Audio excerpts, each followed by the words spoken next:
Hi everybody, welcome back to the Island Outdoors 1 channel, and today we're going to look at the CRKT Ripple, the K400 KXP, and this is a cool little knife, and it's on the smaller side. It's a little longer than the length of my finger. Let me zoom out for us here. But you can see, about the width of my hand, and it is a flipper, and it's a really nice flipper. It has IKBS ball bearing pivot system,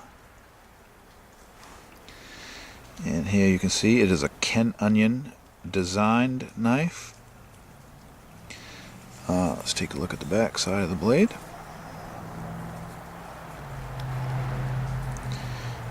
See, it is made by CRKT and is toting the IKBS ball bearing symbol, and there's our model number.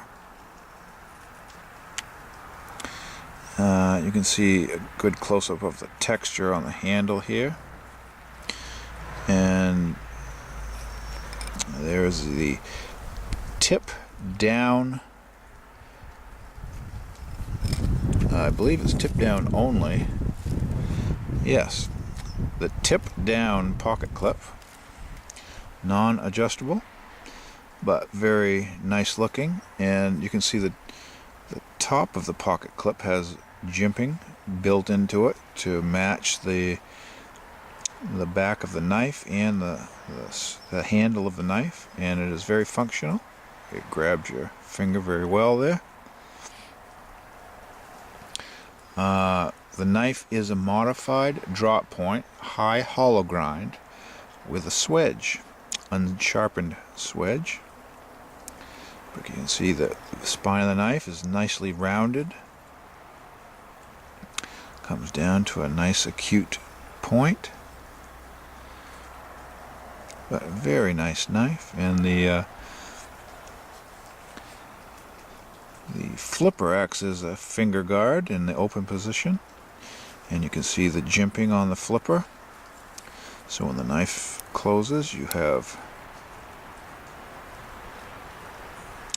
nice jimping to get a nice grip on that when you open it. And it does fly right out with those ball bearings. Very nice. It is a frame lock, and there are some different variations of this knife.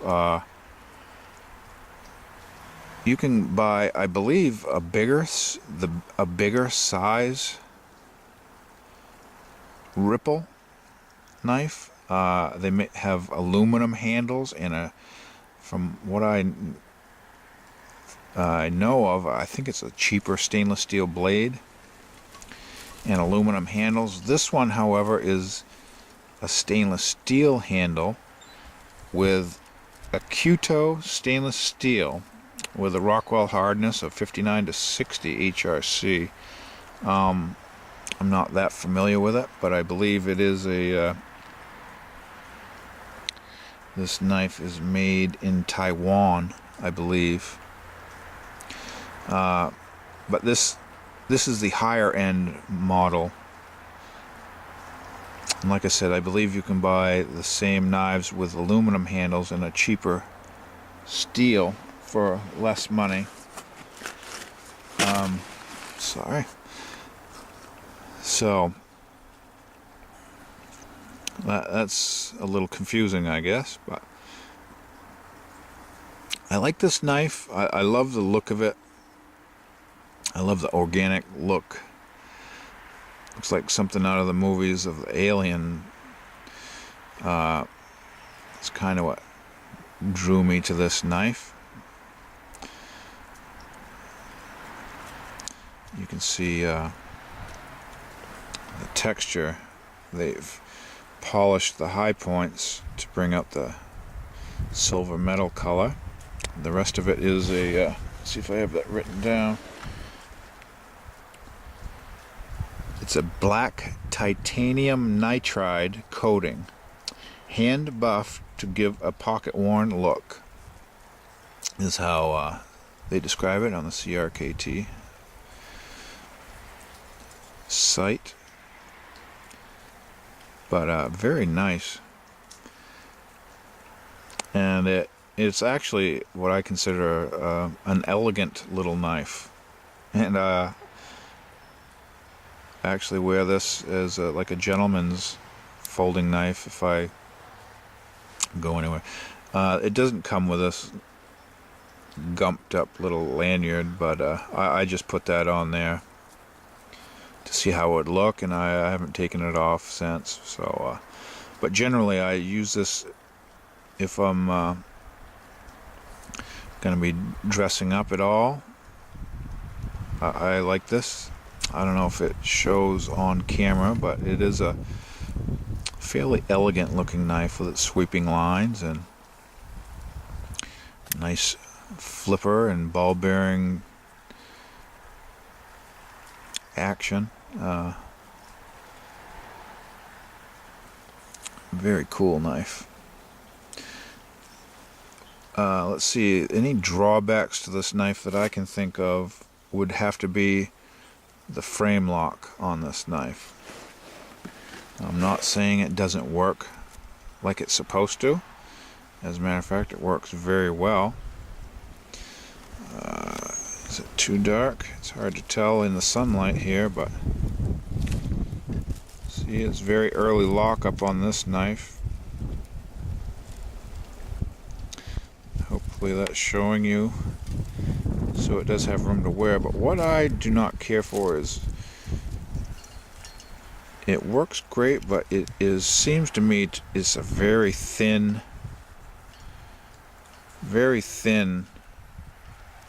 frame lock as far as the meat of this knife, and I'm afraid of over opening it, over traveling it and bending it.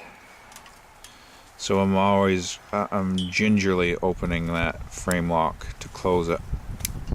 I don't know if that makes sense. When I go to release the blade and open the frame lock, I try not to push it open too far and bend my frame out. I just feel that is a thin, and it may be in my imagination. Maybe it takes a lot more abuse than I'm giving it credit for, but that would be my only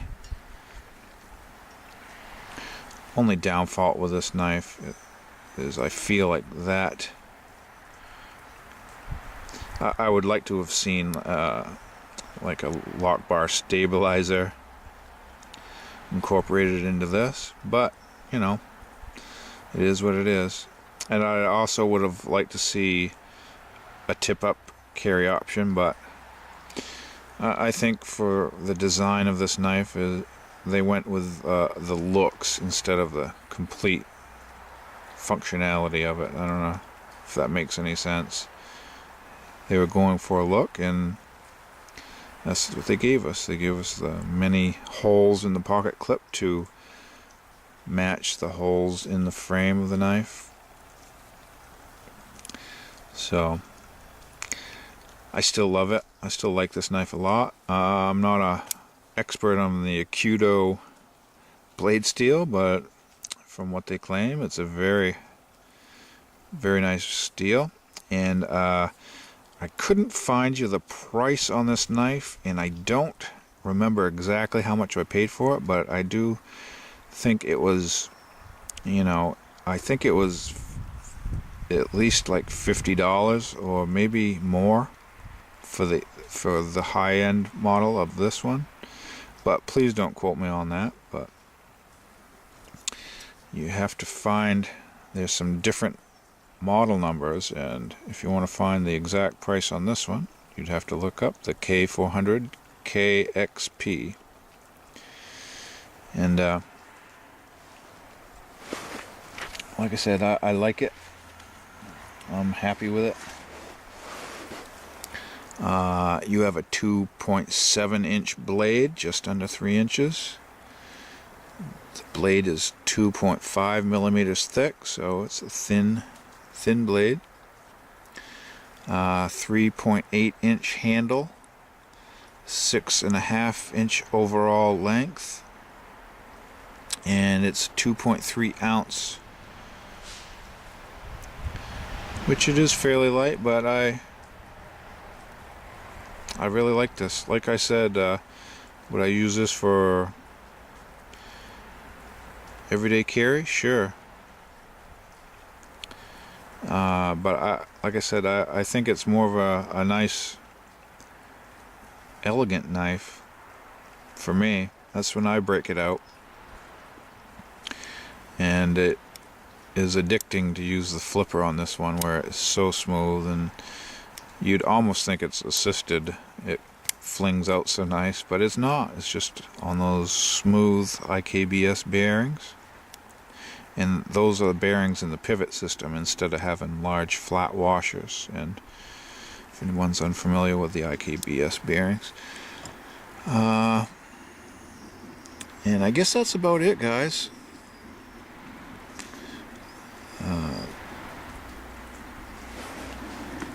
So just be aware when you're buying it.